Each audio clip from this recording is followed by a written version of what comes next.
Hi, everyone. I'm Marianne Gouveia, founder of ericshouse.org, and I'm here tonight with Susan Grau.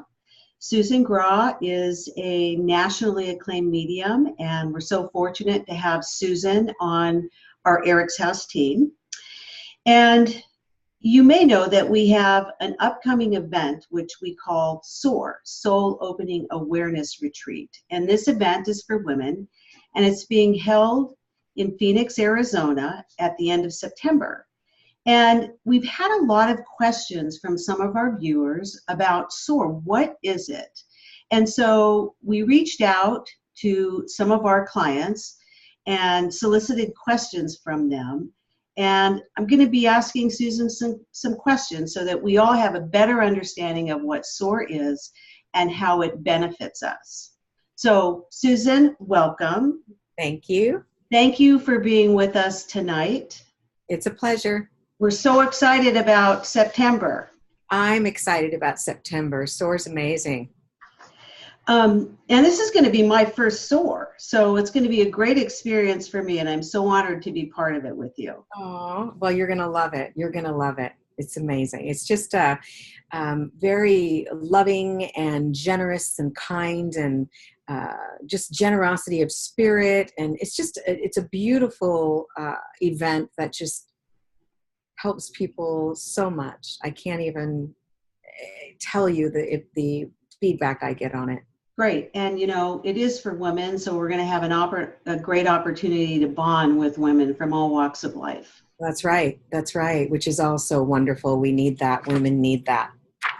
So let me jump right in with a couple questions. I have two questions from Kathy. Okay. So the first question is, what exactly is SOAR, and how does a SOAR retreat differ from just going to a medium and receiving readings? Okay, so first question, what exactly is SOAR? SOAR is, the acronym is Soul Opening Awareness Retreat. I've been doing SOAR for quite some time here in California. It is a retreat for women who, one, have had loss, and maybe suicide, could be addiction, could be numerous amounts of different things that want to do some healing work. Yeah.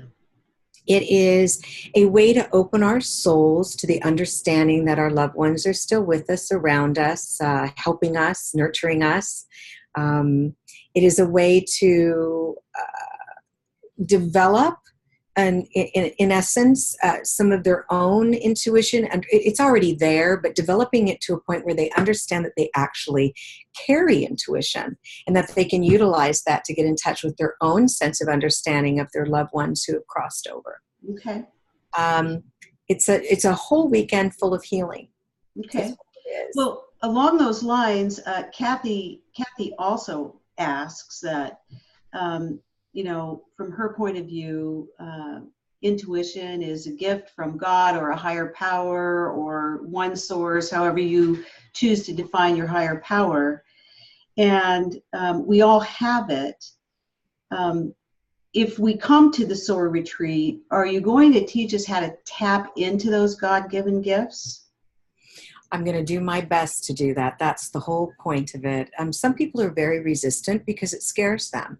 So I want to teach them not to feel frightened by it and not to be resistant. You understand, this is my normal. Yeah. I am a medium. Yeah. And I have been my whole life. So for me, it's just a normal event. It's part of who I am. It's not an extension of who I am. Most people, it feels like an extension of who they are. Yeah. And so they're afraid of it because not part of them. Sure. My job obviously is to teach people to connect to that inner core, that inner soul level, that beautiful healing space that gets them in a different type of genre, basically, of understanding who they are, what they are, and who their loved ones are now that they're not on this planet walking. It's very different than going to a medium, by the way. I wanted to address that question she asked.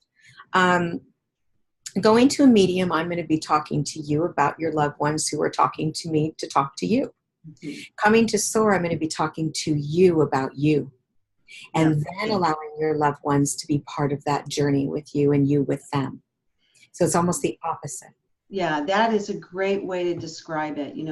We know that, we hear that everybody has these gifts, these abilities, but we don't know how to tap into it. So spending the weekend together gives us an opportunity to see what we do have inside. Exactly. And also just to heal that area. My goal is to help people process not just their own soul level and their own understanding, but also the loss that's occurred in their journey. Okay. And we all have loss. Oh, yeah, absolutely. Okay. So the next question comes from Jill, and it's about intuition. We all talk about intuition, but her question is, what exactly is it, and how would you know that you have it?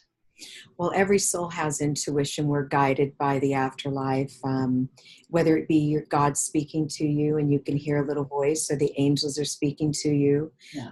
Whether you're feeling that unconscious level of don't go down that street or don't turn that corner. Those are all intuitive thoughts and hits that we're given to protect ourselves. Yeah. It comes from an ego space. I'm not going to let the bee sting me. I'm not going to let the car run me over, kind of thing. But in truth, it comes to us that way, but it comes from another level. We get an automatic understanding of how to help ourselves become safer. Don't walk past that gate because someone's standing behind it. That gift of fear is part of our intuition. Okay. A really important part, actually, knowing. And so we all carry that. It's just a matter of heightening it enough to utilize it more proficiently on our journey. Yeah. I like the way you describe that. For me, it's sort of recognizing when it happens. Yes. How many people lose? Yeah. Okay.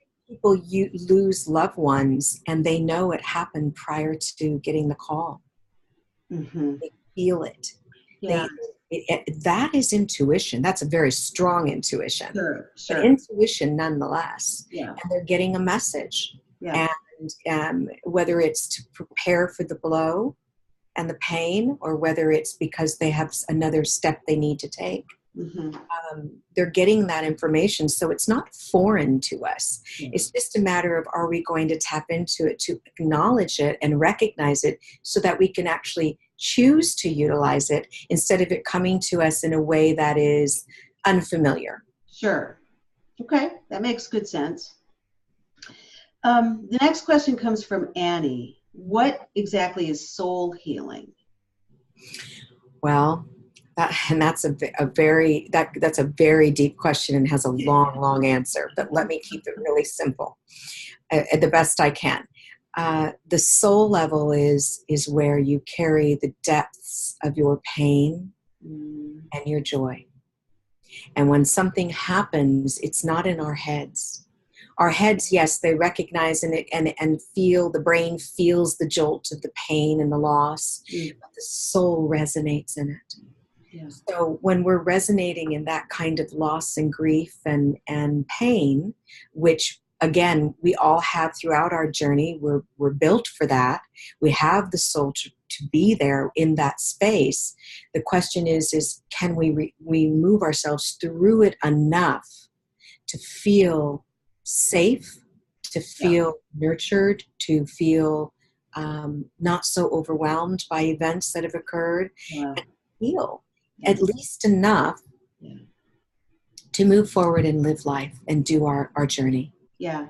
So it sounds like it's getting out of your head a little bit and really going deep into your soul to understand what's happening there. Yes. Yeah. So an empath or a medium will take it from their soul. They'll get information in their heads. They'll drop it to their soul. They'll go back to their heads to process it. The problem is now what do they do with it? Sure. My job is to teach people how to drop back into that soul level and relocate that information and do some healing work in that arena. Okay. All right. The next question comes from Letitia. And this is more about the events of the weekend. So I'll have a few questions around that. Okay. So will everybody be present for all the readings? Or, I mean, I know that most of the weekend will be learning and listening to presentations and doing exercises. But I know that you'll also be doing readings throughout the weekend. And the question is, will everybody be present for the readings, or will there be time for one-on-one readings? Well, it's a choice whether or not you're present for the group readings. Okay, yeah. Group readings is very powerful. You have a support system. You have like-minded people hearing from their loved ones. And it's a beautiful process. Mm-hmm. One-on-one is very difficult to do in a weekend span. Okay. But it does open the door for you to learn what can happen in a one-on-one situation and be able to get you to move to that possibly. Okay. But it would be during that weekend. I don't think it's time possible. Yeah. Okay. All right. The next question is from Lee, and it's about the sound bath. What exactly is a sound bath, and how does it help open our hearts and souls to healing? Okay. Well, a sound bath is it's called sound therapy or sound healing, and it's a way to resonate in sound. So if you think about when someone rings a beautiful church bell, mm-hmm. and you hear that after effect, that sound, that beautiful intonation or tonation. Yeah. And I don't even know if that's a word, Marianne, so you may have to. Yes. But you know what I'm saying? It's that tone that just takes you to a different place, and you know it's time to connect, or it's time to be at peace, and you take a deep breath. Well, and music does that in general, overall, gentle music. Well, a sound bath resonates through your body. It's very gentle. It's very... we do it with crystal bowls. They use other Tibetan type things to do it. And we make sounds that are very low pitched and high pitched, that open up, that expand that healing energy in your soul. And it truly sounds woo woo when I say it. But if you think about the way music makes you feel, you can kind of connect to what that actually is. Yeah, I think it makes a lot of sense. And I know that it's becoming more and more in the mainstream, and people are now starting to go to gong therapy and do mindfulness with sound and various, things like that. So drums. I think it's very powerful. Well, as you know, we always have drum circles at our events. So, yes, and they're wonderful. Yeah, it's really a powerful form of healing. Mm-hmm. Is this retreat, now this is from Tina, mm-hmm. Is this retreat only for people who are grieving, or is it for anybody? Well, so let me address that in a couple ways. One is, I've never met a person who hasn't had grief. That's true. Okay? I mean, even young children. We are taught to grieve from the moment we're born, preparing for the big griefs. So it goes simply like this. Yeah. If I have a favorite pencil and I lose the pencil, I'm going to go through every stages of grief. Where's that pencil? I know I have it. Denial.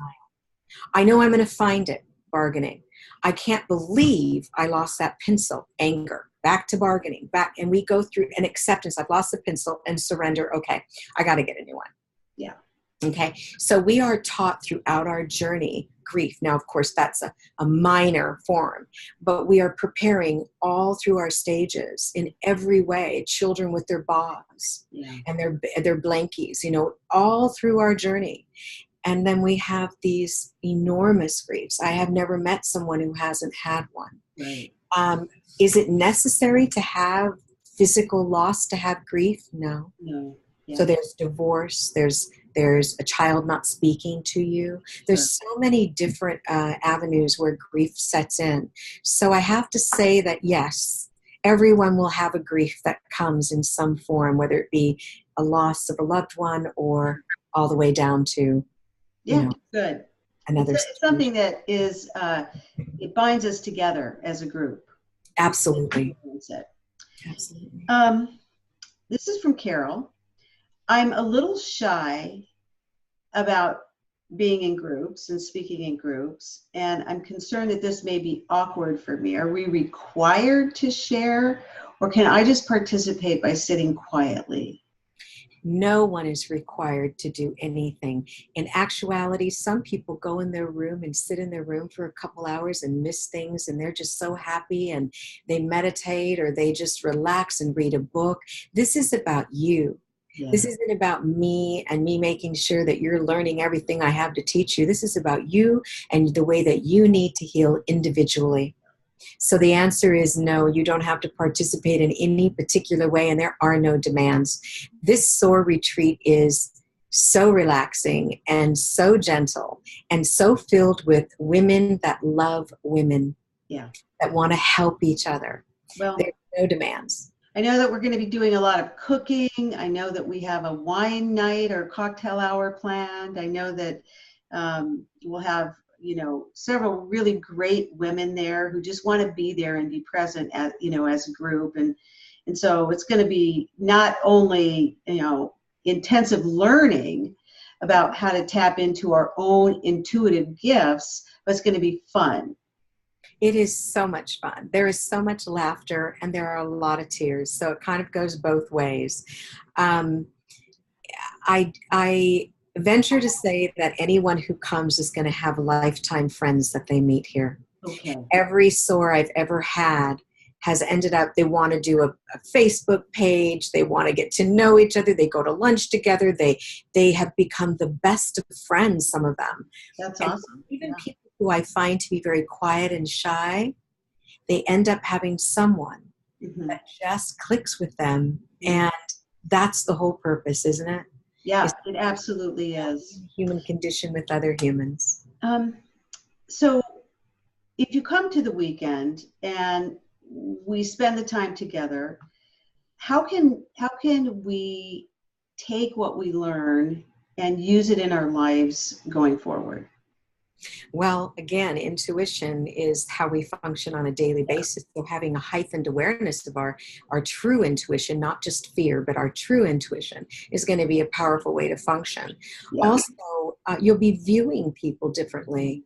You're going to see people on a soul level. You're also going to understand yourself more and what you're experiencing, and definitely as an empath. You're going to learn, that empathic part of you that has that understanding of energy around you and where people are in their own space and time as you're going out into the world. So it's very productive in that form. You will take it with you. You will utilize it, and it will be beneficial. I had a question from someone, Susan, about a personal issue that they were having, and it was a personal issue that they were having their whole life. And as a result of that, they developed a vice or two to kind of, relieve themselves of pain. And if they come to the workshop, will they be able to explore deeper as to, what they can do to look at their situation a little bit differently, more aware and more conscious? Absolutely. Okay.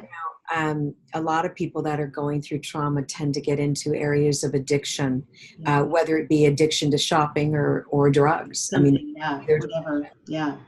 An addiction specialist.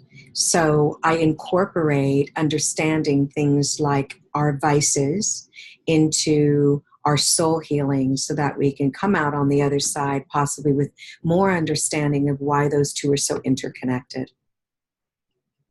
Well, I'm really looking forward to it. I am going to ask you one more question, but I lost my son to first, I say twice, once to addiction and once to suicide. It's been 2.5 years, and I'm just now ready to kind of dive in and do some of that really deep soul healing. So I know for me, it's going to be a fantastic weekend, and I'm so much looking forward to it. There is a question, we have some literature about our SOAR out on Facebook, and we receive several great comments, and we're having a very good response. But we do, on occasion, receive some not so positive comments, and they relate to mostly scripture, and whether or not mediumship is a good thing or a bad thing. And so this question actually comes from me. There have been some postings expressing that mediumship is actually witchcraft. Mm-hmm. And I've witnessed the healing that comes from mediumship firsthand. I've seen you in action, and I've seen the level of healing that comes to people after spending some time with you. And many people feel that it's against scripture and, just not a good thing in general. I'm just wondering if you could address that. Okay, there's two things I wanted to address, if you don't mind. One of them is I want people to know that I too have had suicide and loss in my life. I have two brothers and a mother who committed suicide, a father who passed with pancreatic cancer, friends who have died from tumors and other very difficult things. I'm not foreign to loss in any form. So I come bringing an understanding at a level that maybe some don't, of the need for healing and addressing the soul level and the pain and the shift that occurs when we go through different types of loss. Yeah. So I don't want people to think that I'm coming in here as a medium without any understanding, because my understanding is vast when it comes to grief. Right. I wanted to share that. So I want to address this in a couple ways. One is I want to talk about Corinthians 12. If we want to talk about scripture, I really want to just read this, a little bit of this. I want people to understand that I come from a space of God. Okay. I come from a space of angels. I believe very, very much in the afterlife and the beauty. I'm not one to believe in they're just random. I come from that space. Having a near-death experience connected me in a different way. And so what I'm viewing and seeing and feeling and experiencing comes from having been there with them, much more so than maybe someone who doesn't really understand. So I got to see that beautiful heaven, what I choose to call it. Some people call it nirvana, a higher power. I choose to call it God, heaven, angels. I didn't ask for this gift, although I'd never take it away. I'd never want it gone. But it's not, I didn't experience evil. Nothing I've ever experienced has been evil. And it all comes from a space of love. And again, it's part of who I am. It's not an extension of me. So when people say it's witchery or it's those things, I think, well, are they deciding for God what I'm supposed to be and know from my life experience and my death experience? Because that's what it feels like, a judgment that isn't quite fair. Yeah. So, and I've dealt with a lot of it. So I'm going to try to read this. I won't be looking at you, and I apologize because I don't. That's fine. But Corinthians 12, and this is scripture. It says, concerning spiritual gifts, now about the gifts of spirit, brothers and sisters, I do not want you to be uninformed. You know that when you were pagans, somehow or other, you were influenced and led astray to mute idols. Therefore, I want you to know that no one who is speaking by the Spirit of God says Jesus be cursed, and no one can say Jesus is Lord except by the Holy Spirit. There are different kinds of gifts, however. Some of these gifts are distributed through Spirit. There are different kinds of service, but the same Lord. There are different kinds of working, but in all of them and in everyone is the same God at work. Now to each of you, the manifestation of the Spirit is given for the common good. To one, there is given the Spirit a message of wisdom. To another, a message of knowledge by means of the same Spirit. To another, faith by the same Spirit. To another, gifts of healing by that one Spirit. To another, miraculous powers. To another, prophecy. To another, distinguishing between spirits. To another, speaking in different kinds of tongues. And to still another, the interpretation of tongues. All these are the work of one and the same Spirit, and He distributes them to each one just as He determines. That's beautiful. I mean, I have not read that. I'm not familiar with that Bible verse, but people haven't. it makes sense. It makes sense. Yeah.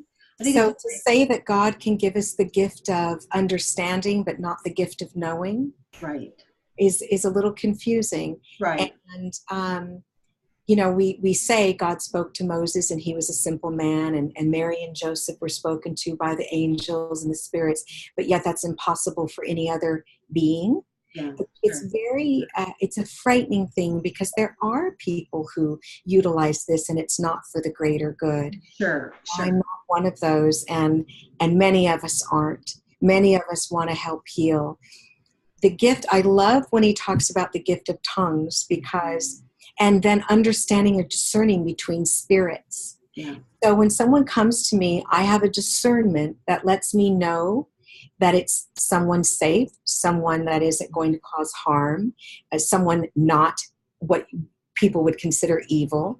right, I know when it comes from love and light. And my job is to know that, and sure. know that intuitively through the gift of God. Yeah. Well, thank you. Thank you for that. Your answer is much better than any answer I could have ever given. Thank So, you. but and you know, I just want to say again that I've seen the work that you do, and I see that you come from a place of love and Absolutely. caring and compassion, and I've seen the results of your work. Just um, just the ability to bring peace to people who have questions and are in pain. And so I know truly, just like we have the gift of intuition, you have the gift of mediumship, and we're so blessed to be able to have you share that with us. Thank you so much. And you know, I think that it's not wrong to be afraid. You're smart. Yeah, Know who you're dealing with, but also know who you're dealing with. sure, Makes sense. exactly. If you feel uncomfortable, there's probably a reason. But when you feel someone who is coming from a space of the heavens, Mm, it feels very different to have communication with sure, them while they're telling you what they're getting and what they're experiencing through the angels in the afterlife. sure, sure. I work with angels. They crossed me over. They brought me back. So for me, they're always in my life. And that's what I'm listening for, is the Yeah. beauty of the angels before I speak. Yeah, and you know, your story in and of itself is very fascinating. I'm hoping that you'll be able to share that with us during the retreat. I will. Okay, is there anything else, Susan, you'd like to share with our viewers? I just hope that they'll hear this video and decide to sign up for this worthy cause. I want our viewers to know that Eric's House is all about helping people heal from the loss of addiction and suicide, a loss period, and that it is such a powerful and important organization. And this not only helps Eric's House, but it helps the people who have gone through that terrible loss or any loss. Yeah. So I'm really hoping that people will give it a try, give it a chance. You have nothing to lose. The good news is if you really did get uncomfortable, you can get in your car and go. That's true. So, I mean, it's not like you're, unable to leave. I'm not going to tie you up. So the good news is you're welcome to come and you're welcome to try it. Yeah. And believe me when I tell you, I've had no one ever leave.